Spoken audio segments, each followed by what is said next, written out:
What's going on, everybody, and welcome back to Guns and Butter with your favorite cousin, Kinda G. Now, I know y'all see that calendar, and we are absolutely already in February, and with February comes Black History Month, and with Black History Month comes the Guns and Butter Black History Fun Fact. So, with that being said, this week's fun fact is covering Isaac Woodard Jr., who was a World War II veteran. So, after returning to his home state of South Carolina for fighting in the war defending the Jews against Hitler, literally hours after being honorably discharged, he was attacked by the South Carolina police while he was still in uniform, mind you. He was riding the Greyhound bus taking him from Fort Gordon back home to South Carolina. And this attack left him permanently blind. And y'all get this. The officers who attacked him were all acquitted by an all-white jury. But again, this happened in 1946 and in the South. So, what was to be expected?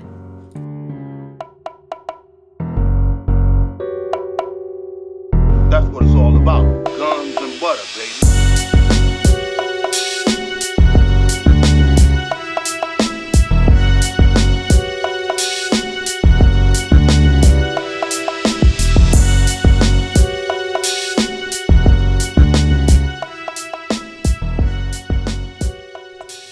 Okay, y'all, so this week at the dinner table, I'm gonna be telling you guys about another serial killer.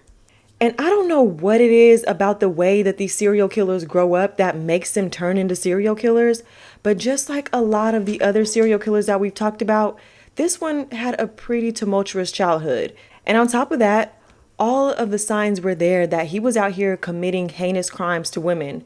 And like a lot of the other serial killer cases that we've spoken about already, the police just kept letting him off with slaps on the wrist.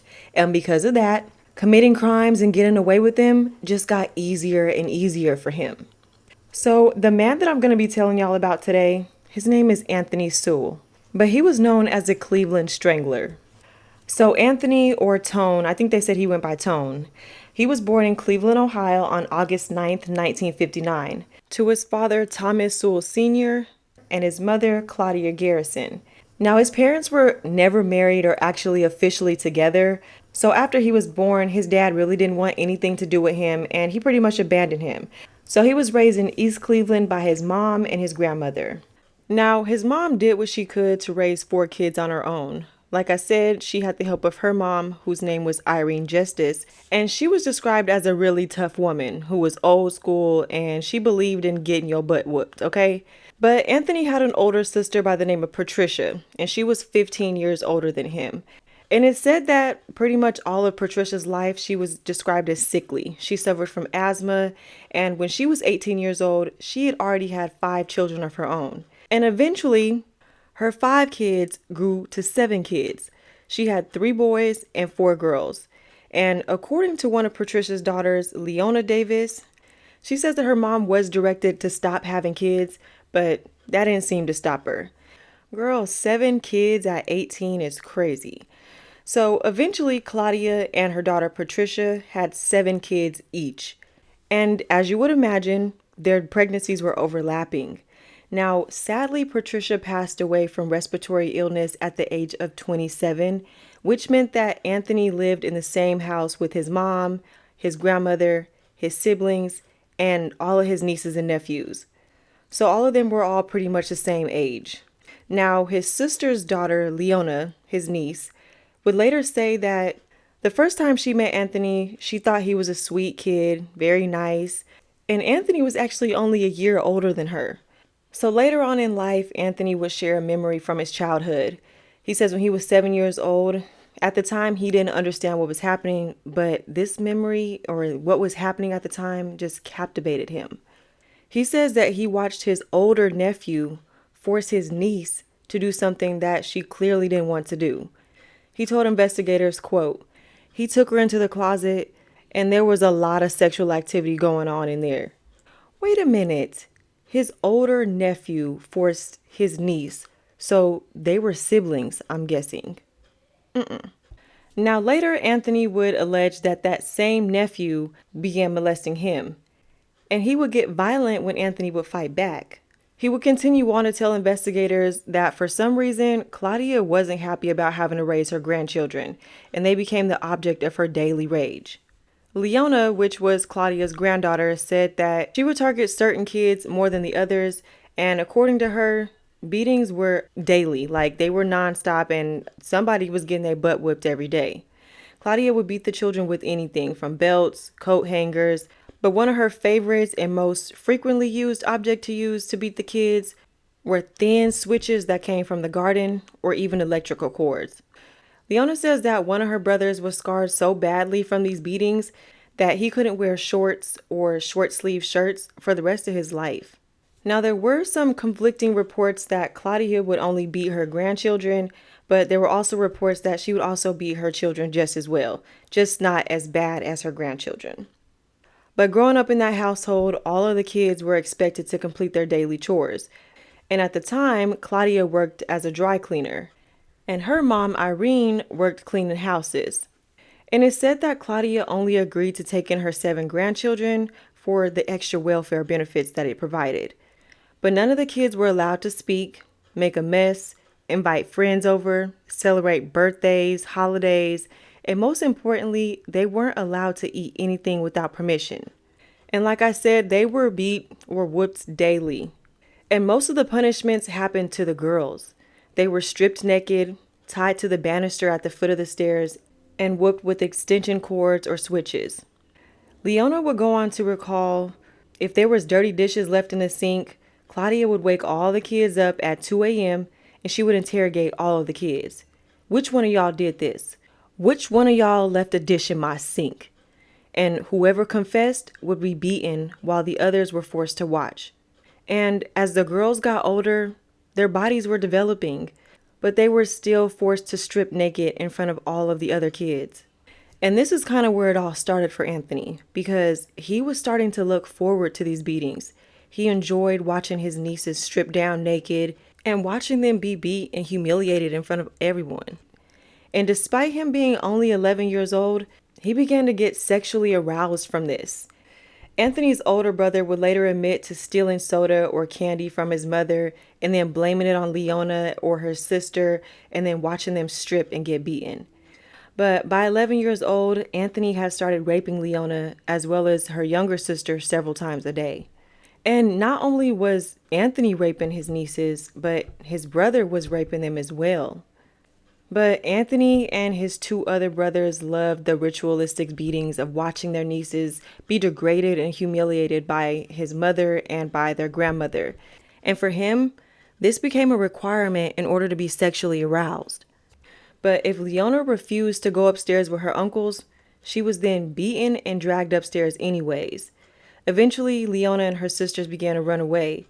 And believe it or not, y'all, but the girls actually enjoyed being in these children's homes for runaway kids or foster homes with strangers rather than with their own families.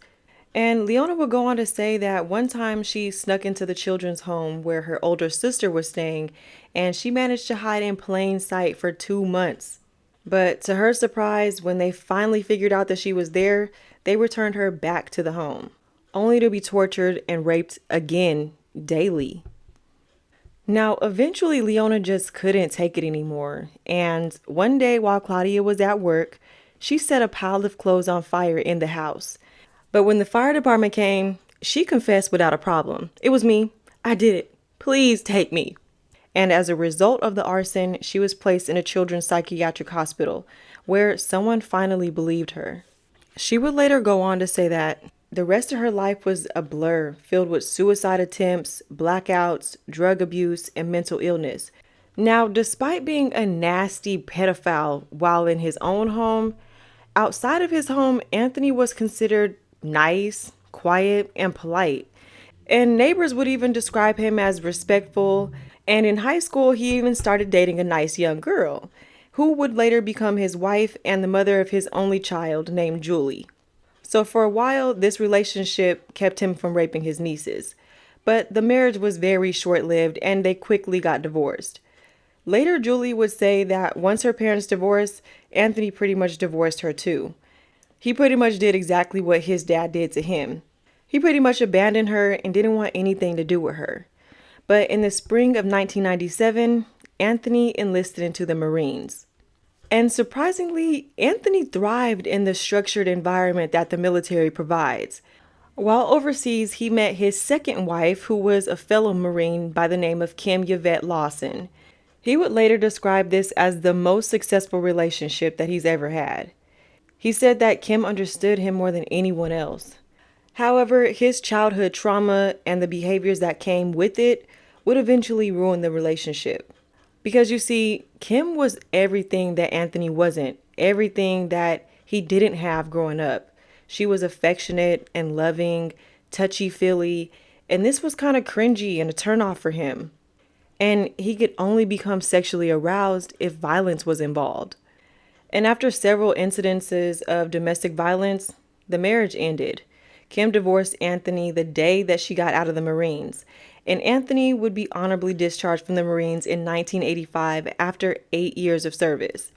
After being discharged, he didn't have no plans. He didn't have any real ambition. So he went back to his mama's house with most of his siblings and his nieces and nephews that were still in the home.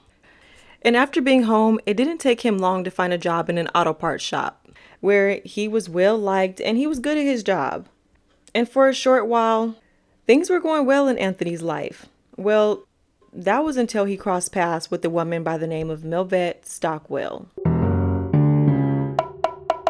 In the summer of 1989, Melvette Stockwell was 20 years old. She currently had 2 children and was pregnant with her third. So on July 21st, 1989, when she crossed paths with Anthony, she was at a payphone when he walked up to her. He was 30 at the time. He struck up a conversation with her, and later she would tell investigators that he spoke intelligently. He looked clean, well kept, and he seemed really nice and safe.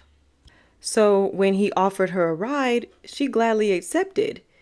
So after the ride, he parked near his own home, intending to walk her back to her house, which was about a block away.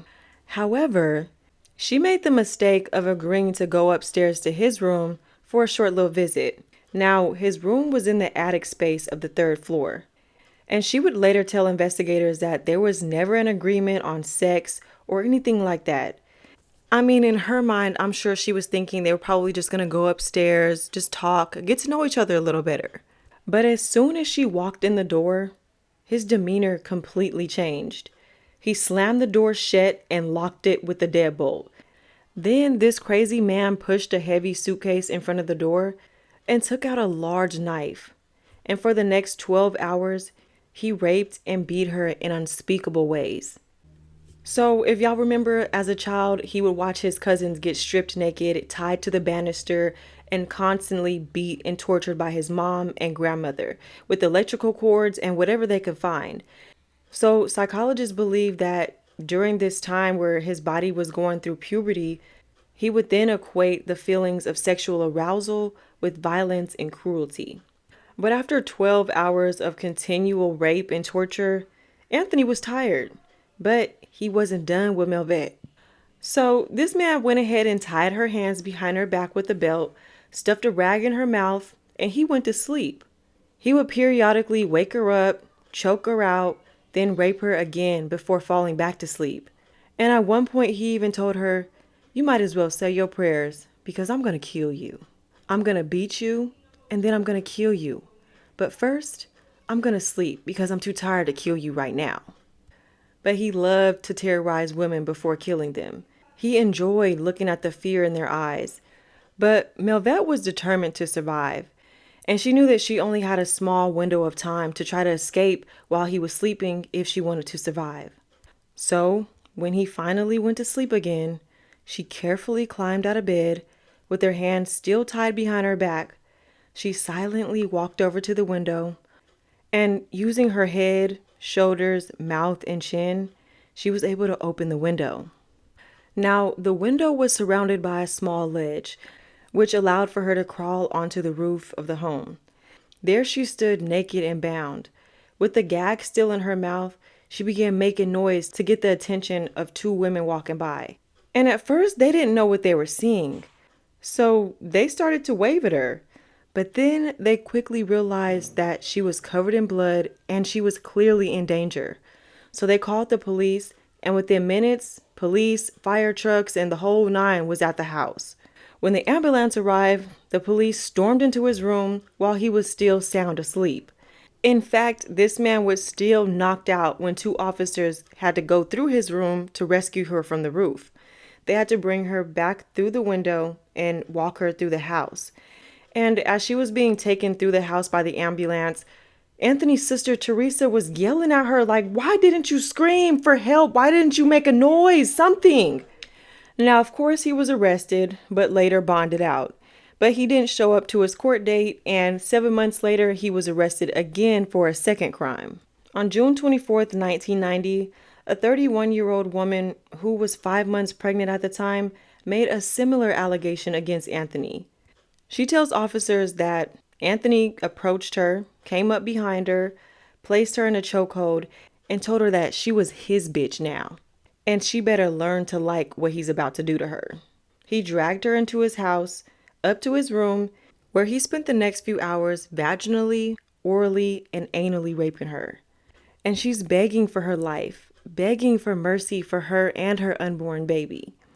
But Anthony was relentless and forced her to call him sir and to tell him that she liked what he was doing to her. But once again, he was caught slipping because my boy's gonna need a nap, okay? He's gonna need to fall asleep in between the torture. But she was able to escape and get to the authorities. This time, Anthony was arrested and wasn't given bond. However, he was given a plea. He pled guilty to a lesser charge of attempted rape and was sentenced to 15 years in prison at the Grafton Correctional Institute. While there, he applied to be considered for the sex offenders program because he knew that by completing the program, he would be eligible for early parole. However, he was disqualified from participating in the program because, you see, part of the program requires you to admit your crimes. But Anthony refused to admit that he did anything wrong.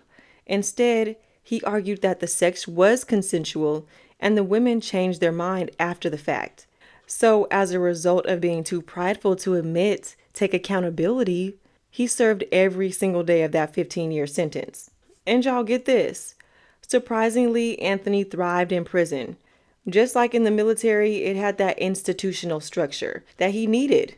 And although he didn't complete the sexual offenders program, he did complete other courses, which went on to include living without violence, Cager Rage, if I'm saying that correctly, which is like a boxing or martial arts type of deal, positive personal change, and a 12-step program for Alcoholics Anonymous. And despite him being in prison for his violent crimes, he was eventually moved to a minimum security prison. And after having 2 appeals denied, on June 20th, 2005, after serving, like I said, every single day of that 15-year sentence, he was finally released. Back on the streets, Anthony tried to go back to the home where he was raised in. However, it had been repossessed for failure to pay the mortgage. So he would move back in with his mom in a rental home, which was now filled with even more nieces and nephews from his sister Teresa. And despite the crowded conditions, Anthony was given his own room and treated like the king and the man of the house. And although he wasn't a great cook, he loved to barbecue for his family and the neighborhood. And within a few months, Anthony had moved out of his mother's house and in with his stepmother. Now, you see, his dad had just recently passed away. So he was able to take over the large 3-story home on Imperial Ave. And y'all get this. In the neighborhood that he had just moved into, he was one of 12 registered sex offenders within a 5-mile radius. 12 is crazy. And a couple months after being released on September 1st, 2005, Anthony had to show up for his mandatory sex offender evaluation. Here, he had to undergo a sexual predator evaluation, and the evaluation was a matter of public record, which indicated that Anthony lied throughout the examination because my boy was really trying to sell himself, okay? He told the examiners that he had grew up in a crowded, single-family home filled with love and laughter. And of course, we know that wasn't true. And he conveniently left out the daily physical abuse or the daily sexual assaults that he was inflicting on his nieces. And in turn, the report stated, quote, Anthony was not exposed to violence in his home, school, or community. He does not have a strong temper. Anthony's grades were average. He was never placed in special education classes, nor did he require tutoring or medicine for attention problems. His attendance was generally good. He was never suspended or expelled. And also during these examinations, he lied about the attack on Melvette.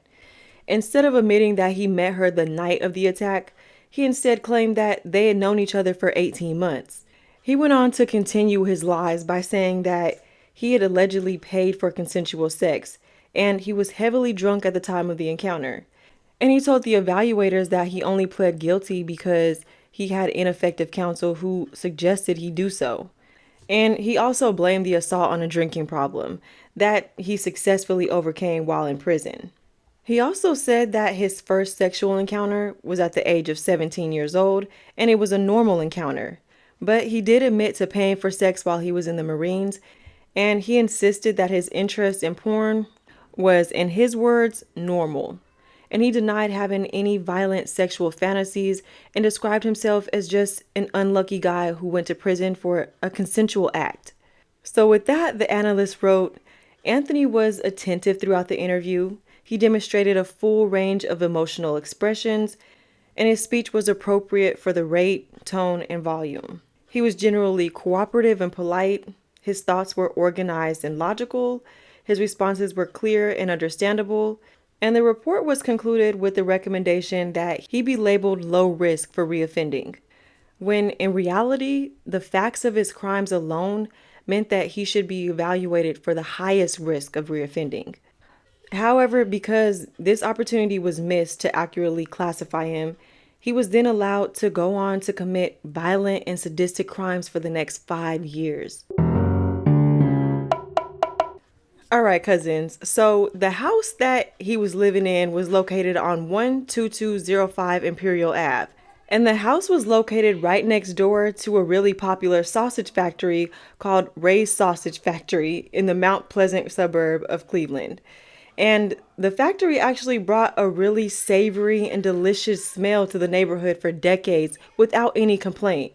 However, within just a few months of Anthony living in the neighborhood started to take on a fragrant, foul, stinking odor. And because of this, the neighbors started to complain to the health department as well as the mayor himself. And as a result of this, the sausage factory was forced to implement over $30,000 in improvements to the waste management system. Yet, the smell was still in the air. And in fact, it even got worse. And y'all, it never occurred to anybody that the smell was actually coming from the house next door to the sausage factory. And according to Anthony, soon after moving into the neighborhood, he met a woman by the name of Lori Frazier. He would later say that this was the love of his life. But after she left him, this is when his murder spree would begin. So Lori was 37 years old at the time when she met Anthony, and she was the niece of the Cleveland mayor, Frank Jackson. Now, Lori was the mother of 4 children, and she suffered from a debilitating mental illness. She'd been hospitalized several times for depression, hearing voices, and self-harm. She was an on-again, off-again sex worker / crack addict, and despite her drug use, he treated her well, and he did his best to keep her clean. And soon, Anthony started doing renovations to the 3rd floor of his home, which is where Lori lived for the remainder of their relationship. And after spending 15 long years in prison, Anthony was really fascinated but accustomed to the wonders of the internet.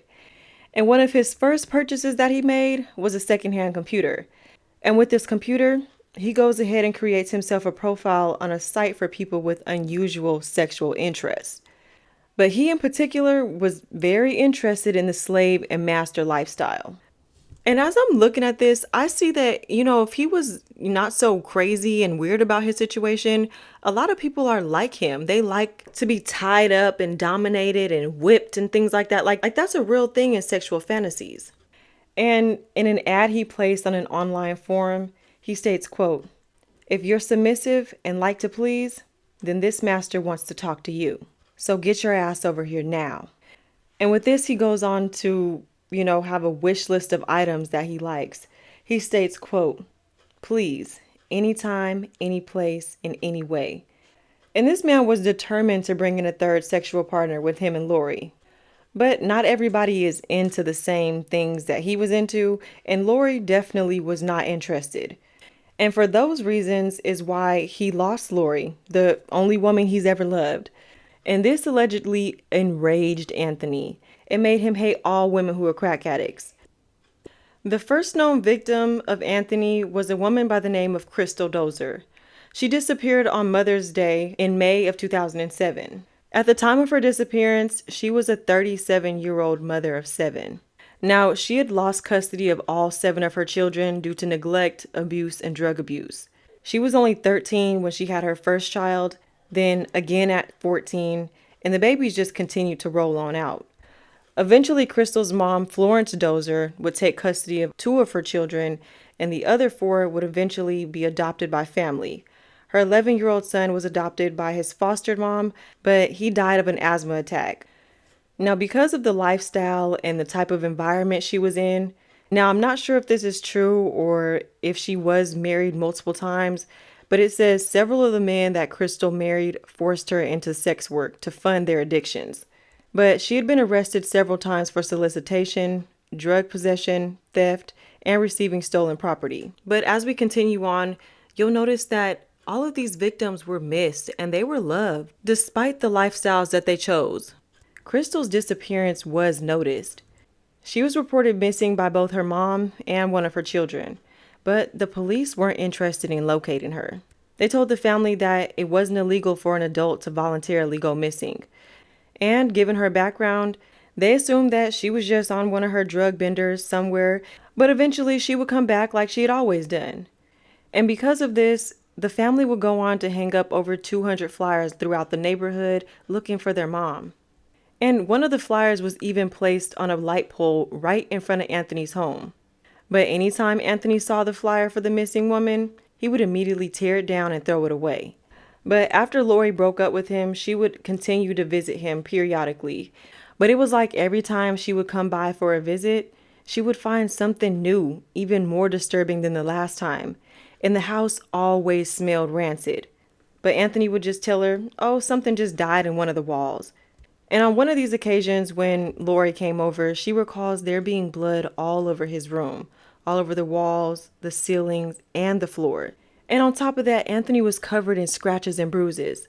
So on one of her last visits to see Anthony, he told her that someone tried to rob him. And I'm not even sure if she believed anything that he was saying, because she says, quote, his neck was tore up down to the white meat. But he covers it up with another lie by saying that he had been scratched while going through an abandoned home looking for scrap metal. And it's like all the red flags were there. Why wasn't anybody reporting him? I'm guessing it was because of the type of neighborhood he lived in and the people he hung around with. I don't know. But Lori says another time she saw him, he was walking down the street and she noticed that he had stitches to the right side of his throat this time. And when she asked him who hurt him, he stated, quote, I killed the motherfuckers. So you don't have to worry about the motherfuckers. I killed them. So it was looking like his victims were fighting back, and they were fighting back hard, but they ultimately lost. Soon after Anthony was released from prison, he was no longer able to work due to an issue with his heart. Eventually, he went on to have heart surgery where they implanted a pacemaker. And as a result, he wasn't able to work, and he was receiving a little disability check. So in the meantime and in between time, he was scrounging for scrap metal in abandoned houses. But in May of 2008, another woman disappeared. Now this woman, her name was LaShonda Long. She'd grown up in East Cleveland, where she eventually fell on hard times, got in with the bad crowd, and she found herself addicted to drugs. And at the tender age of 25, she had a criminal record for drug possession, trespassing, and petty thefts. But while growing up, LaShonda was removed from her home along with her 6 siblings, and they would go on to be split up between relatives, foster homes, and group homes. And it was at this time when she went to live with her father and her stepmother. But she was constantly running away. She went on to have her first child at the age of 13, and eventually her kids were taken away from her, and she was declared unfit. And by the age of 15, she had been in and out of juvenile hall and psychiatric care facilities for disturbed children. At 16 years old, once again back in juvie, but this time at the age of 16, she took the opportunity to write to the judge about her situation. And in this letter, she says, quote, "I am 16 and I have two daughters. I can honestly say at the rate I'm going, I'll be dead before I'm 18. She told the judge she wanted help so that she can be a good mother and role model to her children. However, she would never get the opportunity to be a mother to her children because by the age of 25, Anthony had gotten his hands on her. And at only 4'7" and 100 pounds, she was an easy prey for Anthony." Anthony's next victim was a woman by the name of Tashuana Culver. And y'all, her last known address was literally a few houses down from Anthony's. She was 31 years old, a mother of 6. Why does he keep messing with these mothers with all these kids? And at the time she disappeared, she did have a criminal record that included drugs, weapons, burglary, and solicitation. After walking out on her prison work release program job, she headed to her mom's house on Imperial Ave. And this is apparently when she crossed paths with Anthony, only to end up one of the bodies that was later recovered from his backyard. Now, not long after this incident, in October of 2008, 44-year-old Michelle Mason crossed paths with Anthony, never to be seen again. At 5'7" and only 85 pounds due to her drug addiction, she was bipolar, HIV positive, and she received $1,000 a month in disability from the state. And the reason why I mentioned that $1,000 disability check is because the money was deposited to her account in October, but it was never touched. Now, like a lot of his other victims, she did have a criminal record as well. And it wasn't until December 1st when the local paper finally ran an article about Michelle's disappearance. And on top of that, it was noted that she hadn't been heard from since she had met a sexual predator, that sexual predator being Anthony. And a gathering for her disappearance was held literally a mile away from his home. And just because she was a drug addict or whatever you want to call it, she did still have family that was out there looking for her. They were hanging up flyers, they were holding rallies to try to see if anybody had seen or heard from her. And despite her just recently graduating from a drug program, her family kind of assumed that she had relapsed and got back on drugs. And once again, the police told them that adults were allowed to go missing. And get this, the owner of the liquor store across the street from Anthony's house started finding large plastic bags that smelled terrible, and they were covered in flies. But instead of assuming the worst, he assumed that somebody had dumped a dead dog or a dead animal or something like that in the dumpster. And the liquor store owner even said that when Anthony would come into the store, he had that same stench of death on him as well. Only thing is, it was stronger. And his sister Teresa even started to notice that when he would come around, he smelled terrible. She said the smell was so bad it would give her a headache, but he just blamed it on the sausage factory or something was dying in the walls. Now, I don't know if y'all know, but I just recently found this out. Like, if there's a dead body left in your home or something like that, that smell seeps into your clothes, your furniture, and it's hard to get rid of. So I can only imagine what this man was walking around smelling like if he wasn't properly disposing of these bodies. But don't worry, I'm going to tell y'all very shortly what he was actually doing with these women's bodies. Now, Anthony was a frequent drinker and a cigarette smoker. But the store owner started to notice him making different purchases instead of buying liquor and cigarettes. He started going into the store and purchasing garbage bags and extension cords every week. And not just the regular trash bags. He was buying the hefty, heavy-duty bags. And I just want to know why nobody was connecting the dots. Like, if it's not the sausage factory next door to his house, and there's starting to be odd things in the dumpster across from his home, and then he smells, why is nobody connecting the dots? The next woman that disappeared from the area was a woman by the name of Tanya Carmichael. She was a 53-year-old grandmother and mother. She went missing in November of 2008, and like a lot of the other missing women, she was a young mother as well. She had become a mother at the age of 16, and over the years, she had a couple minor run-ins with the law, which went on to include grand theft, concealed weapons, and a couple of various other robbery charges. Now, at first, in Tanya's earlier years in life, she had her stuff together. She owned a home, and she had a good job working as a medical secretary. And not only that, but she was a really good mother. They said that she would chase drug dealers off the streets to keep them away from her kids. However, along the way, Tanya herself ended up getting addicted to drugs. She lost her home, and eventually she lost her kids, and she had to move in with her mom. And her addiction got so bad that she started stealing from her family, selling their belongings on the streets just so that she can get her fix. But in 2005, she found herself in a little bit of trouble, and she was sentenced to 6 months in jail. Now, unfortunately, her stay in jail did not help with her drug addiction, because when she got out, she went right back to the crack. But on November 10th, Tanya asked her mom for $20. Her mom gave her the $20, and that was the last time she saw her. Now, her kids knew what type of person she was, so they were still looking for her. They started searching the neighborhood, asking anybody if they had seen their mom, and surprisingly enough, they were actually getting good responses. They were told the last time their mother was seen was on Imperial Ave, which was about 6 miles away. But we all know who lives on Imperial Ave. So after 48 hours, the family reported her missing. However, the police did absolutely nothing to help. They didn't even bother to get a missing persons report or take any notes about her disappearance. The cops literally told the family, well, she'll show up when she finishes smoking crack. Anthony's next victim was a woman by the name of Gladys Wade.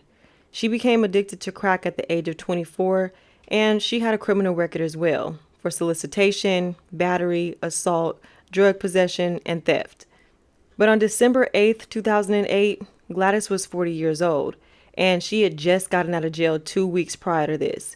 So she's walking down Imperial Ave, and Anthony approaches her and asks her if she wanted to drink with them. But she tells him, nah, I'm good, I can get my own, and continues walking past him.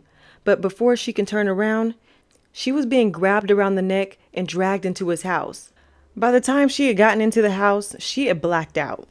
And the next thing she remembers, she's coming to, but her throat was sore, and then all of a sudden a loud scream comes from within her. And within seconds, Anthony was by her side punching her in her face. And he tells her, you can scream as loud as you want. Nobody's gonna hear you. And the next thing he says to her is, bitch, take off your clothes. But Gladys wasn't going down easy. So she grabs a big handful of his junk and twists it as hard as she could. She was trying to rip it off. But the whole time she had a handful of him, he still had his hands around her throat. And as they're tussling, she's not giving up. He has his hands around her throat and he tells her, you're getting ready to die. Just stop fighting. But that only made her fight harder. So not knowing what to do next, she tries to gouge his eyeballs out. And in this moment, some way, somehow, she was able to get free. And she makes a run for the door as fast as she could. She ran straight to the restaurant across the street and begged for help. But y'all get this. As she's begging for help, asking somebody to call the police, they literally told her to leave the store because she was bleeding. But thankfully, someone did call the police, and when the police arrived, they literally caught up to her as she's stumbling down the street bleeding. And when the police go across the street to talk to Anthony about the incident, he tells them, quote, the bitch stole my watch and stole my money. Now, Gladys was taken to the hospital to treat her injuries, but the police ultimately closed the case saying that because there was no rape, it was pretty much a he said, she said situation. And it's crazy being that he was on the sex offenders list, so being that this was an alleged attempt rape, the case should have went to the sex crimes unit. Instead, it went straight to the closed files. And because the good old police don't like to do their job, at least 6 more women were killed after this attack. Kim Smith was a 44-year-old woman, and she went missing in January of 2009.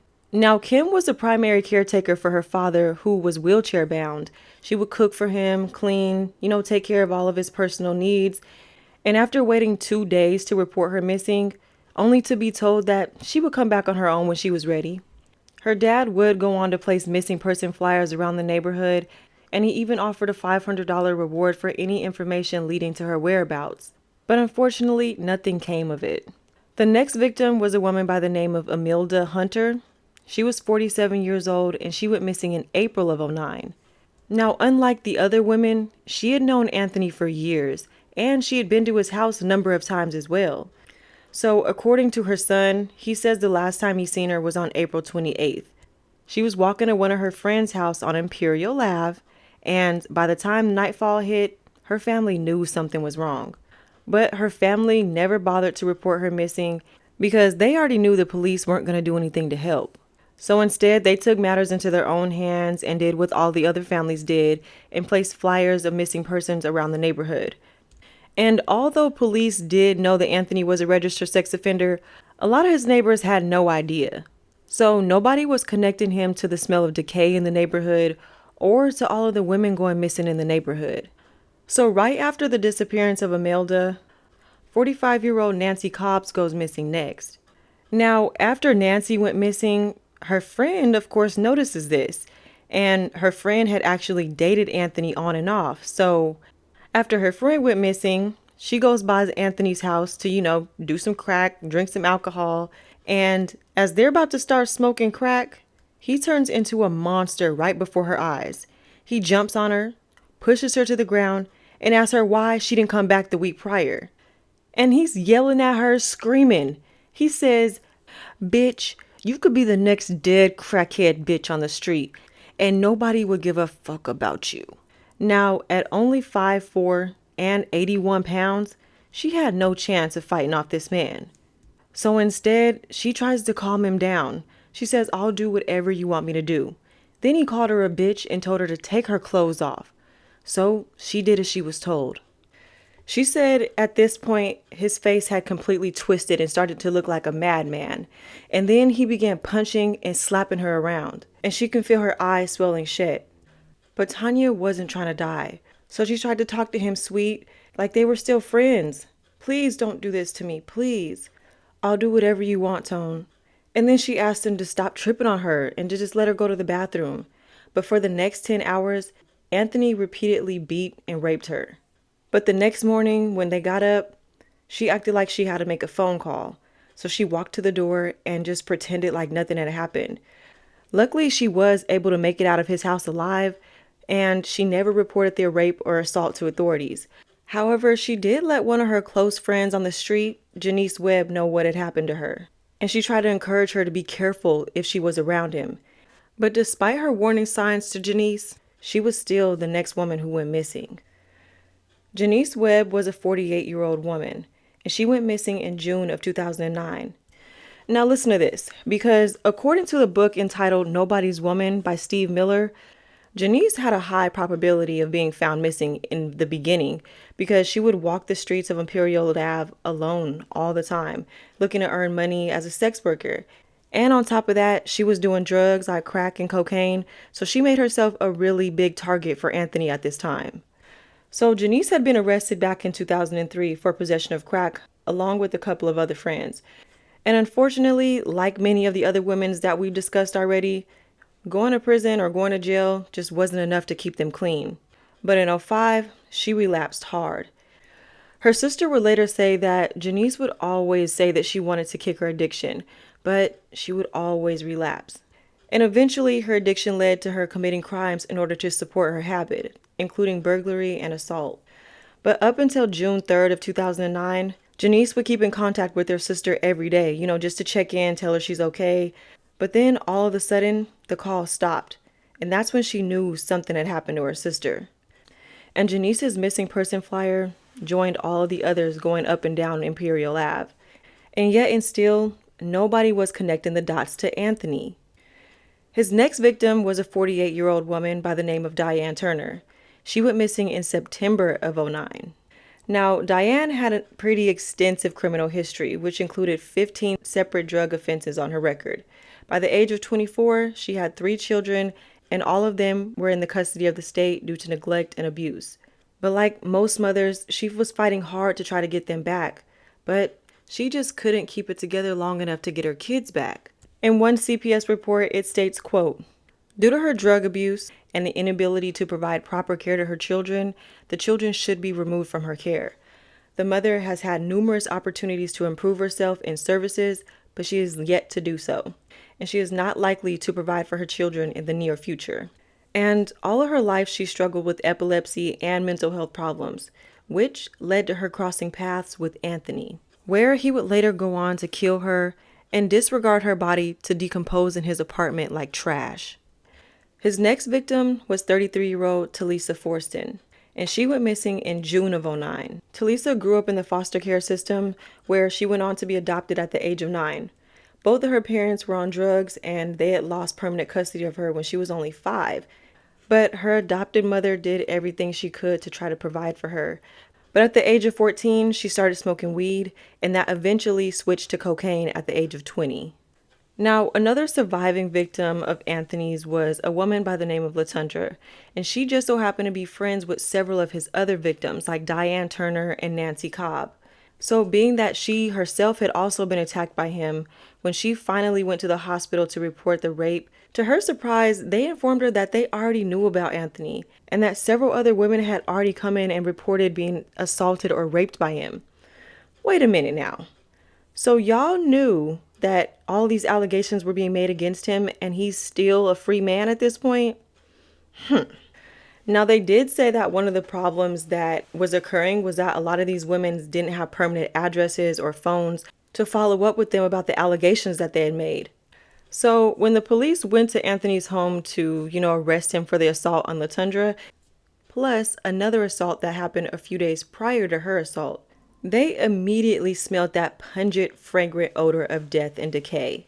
And they knew right away that this smell wasn't garbage. It was absolutely human decomposition. After entering his home, they found unspeakable things.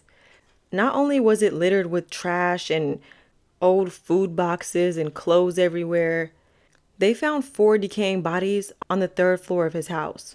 And a skull was found separated from its body, placed in a bucket.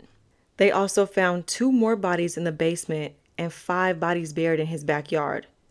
So when all of these families in the neighborhood was finding out that these dead women were being found in Anthony's home, families were going to the police department in order to give their DNA samples so that the bodies could be identified. So after the DNA analysis came back, 11 families received closure. But still, there was no answers as to why. So of course his dusty, rusty, dirty, ugly, desperate, crackhead ass was arrested. And initially he pled guilty for reason of insanity, but later he withdrew his plea and he went to trial. So he was being charged with 11 counts of aggravated murder, 74 counts of rape, kidnapping, tampering with evidence, and abuse of a corpse. And on July 11, 2011, he was convicted on all counts and was sentenced to death.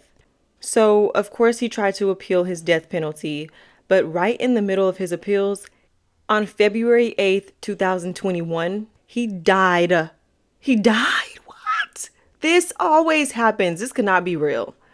Unfreaking believable. He escaped justice once again by dying. But his little nasty house of horror that's located on 12205 Imperial Drive was eventually torn down and the lot still sits vacant to this day. But y'all, that is the end of this week's case. I hope y'all enjoyed it. And if I don't tell y'all anything else, y'all listen to me when I tell you to protect yourself. Keep a little pocket knife, your gun, some brass knuckles, pepper spray, something on you in order to protect you from predators like Anthony Sowell and many other predators that we've already discussed here at the dinner table. And if y'all have any other serial killer cases that y'all would like me to cover, please don't be shy. Send them my way. But as usual, I hope y'all enjoyed, and I'll see y'all back here same place, same time next week. Guns and butter, baby.